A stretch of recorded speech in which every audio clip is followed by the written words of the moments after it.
Assalomu alaykum aziz kitobsevar do'stlar.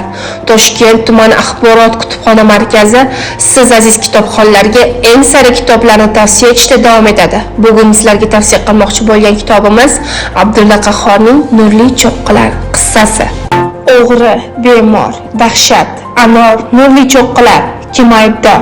Mazkur hikoyalar ketma-ket tilga yanada darhol xayolimizga Abdulla Qahhor nomi keladi. Adibning kichik hajmli hikoyalarida g'oyat katta ma'nolarni yorita olgan har qanday adabiyot ixlosmandlarining e'tiborini tortmay qolmaydi.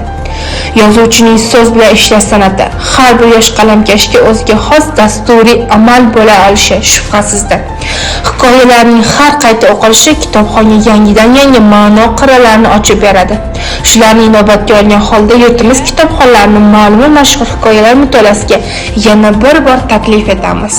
Aziz kitobsevar do'stlar, kutubxonamizga tashrif buyurib ushbu kitoblardan samarali foydalanishingizni so'rab qolamiz. E'tiboringiz uchun rahmat.